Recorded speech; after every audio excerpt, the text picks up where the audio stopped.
आज के मुख्य समाचारों की ओर।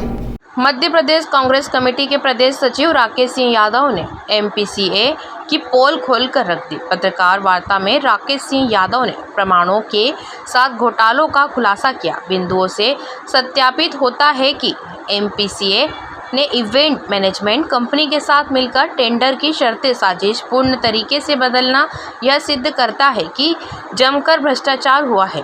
प्रदेश सचिव यादव के दावा किया है कि दस्तावेजी सबूत सिद्ध करते हैं कि एमपीसीए के सफ़ेदपोश पदाधिकारियों एवं इनके सरपरस्त नेताओं ने जमकर भ्रष्टाचार किया है। एमपीसीए जैसी संस्था को पैसे के लालच में भ्रष्ट क्रिकेट माफिया बना दिया है। एमपीसीए के खिलाफ पीएम मोदी, बीसीसीआई, आर्थिक अपराध शाखा एवं लोकायुक्त को दस्तावेजों सहित एफआईआर दर्ज करने के लिए शिकायत दर्ज कराई गई है। इंदौर से आमिर खान की रिपोर्ट।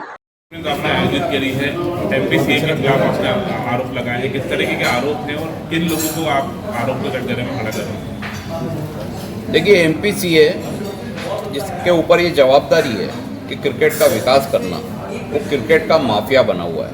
एमपीसीए के अध्यक्ष अभिलाष खांडेकर और सीईओ रोहित पंडित, इनने मिलकर इतना खुला भ्रष्टाचार किया है कि क्रिकेट के इतिहास में इंदौर काले धब्बे के रूप में हमेशा जाना जाएगा। जो अभी मैच आयोजित हुआ 4 अक्टूबर को होलकर स्टेडियम में, उसके टेंडर को लेकर इतना बड़ा घोटाला हुआ है, जो सर्टिफाई घोटाला है, जो सबके सामने हुआ है। 2017 में जब एमपीसीए ने इसी स्टेडियम में मैच कराया था, T20 या वनडे मैच, जो भी मैच हुए थे उसके टेंडरिंग हुई थी, उसमें ईएमडी 1 लाख रुपए तय थी। कंपनी का टर्नओवर 2.5 करोड़ रुपए था।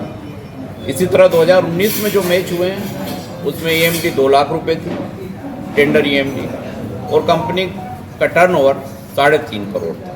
वही इवेंट कंपनी इसमें भाग लेती थी, जिसका अच्छा एक्सपीरियंस है, जिसको लगभग 3 से 5 साल हो चुके हैं, जिसकी टर्नओवर क्षमता इनके बताए हुए निर्देश के अनुसार तय होती थी। लेकिन 2022 में आके एमपीसीए भ्रष्टाचार में गले गले तक डूब गया, एक माफिया बन गया। 2022 में वही कंपनियां जब टेंडरिंग में आई, ऑनलाइन टेंडर हुआ, तो उनको बिठाकर नेगोशिएशन किया गया। उन कंपनियों को दरकिनार किया गया जिनका टर्नओवर 5 करोड़ था, उससे ज़्यादा था, जिनको एक्सपीरियंस था। और एक 6 महीने पुरानी कंपनी ब्लू नेक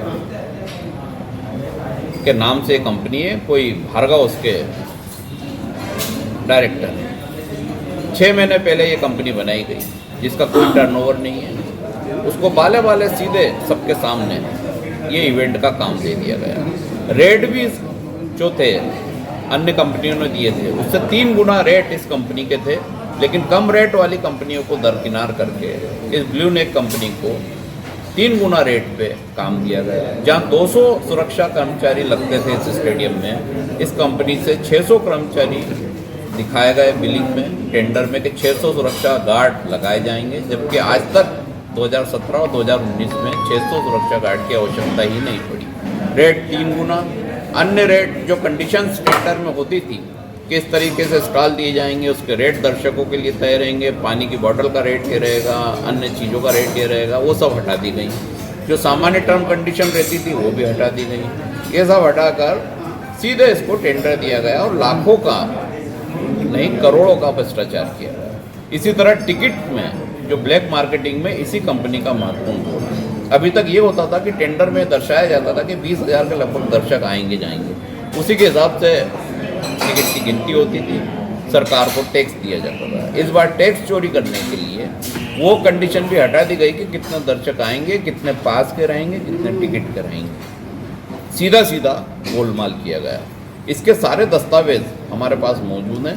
दस्तावेज सहित मैंने आर्थिक अपराध और लोकायुक्त में शिकायत की है।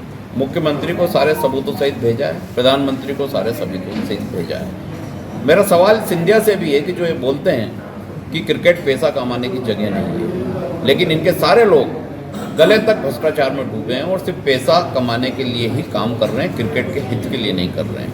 ये जो दस्तावेज़ें आज मौजूद हैं, अगर आप ये देखेंगे कि 2017 का जो टेंडर है जो मैंने जारी करा है उसमें सारी कंडीशनें आप देखेंगे तो आपको पता चलेगा कि इसमें लिखा हुआ है कि 2.5 करोड़ कंपनी की टर्नओवर होना चाहिए, उसकी EMD जो 75,000 रुपये होना आवश्यक है। उस समय जो कंपनी आई थी वो कंपनी इस समय भी आई थी लेकिन उनको नहीं दी गया। ऐसे ही 2019 में 3.5 करोड़ रुपए कंपनी का टर्नओवर होना चाहिए। अन्य कंडीशनें सारी लागू हैं इसमें। आप देख सकते हैं कितने पेज का टेंडर है, 8 से 10 कंडीशन है, 10 पेज हैं, सारी कंडीशनें फुलफिल करना है।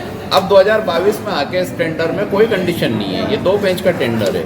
इसमें जो अर्नेस्ट मनी है वो भी हटा दी गई है, जो EMD है वो 75,000 कर दी गई है। सीधा सीधा खुला भ्रष्टाचार है, इंदौर के लोगों को लूटा गया है। जहाँ क्रिकेट देश प्रेम और राष्ट्रभक्ति से जुड़ा हुआ है वहीं ये MPC है देशद्रोह का काम कर रहा है, राष्ट्रद्रोह का काम कर रहा है, लोगों को लूट रहा है। टिकट की ब्लैक मार्केटिंग तो हो ही रही है, जनता के पैसों को अपनी जेबों में भरा जा रहा है। ऐसे MPC अध्यक्ष और CEO को तत्काल जेल में डालना चाहिए।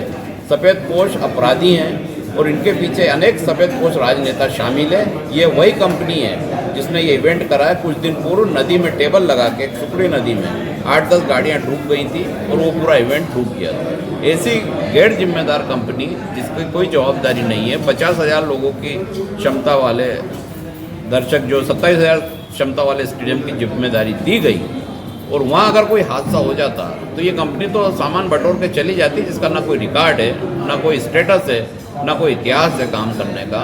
सिर्फ लाइजनिंग और अधिकारियों से सेटअप वो पैसा बांटने को लेकर ये कंपनी काम कर रही है। तो इस तरह से इंदौर के साथ धोखा किया जा रहा है और MPC है क्रिकेट का हित करने के लिए नहीं है, क्रिकेट के खिलाड़ियों से लेकर क्रिकेट के दर्शकों के साथ धोखा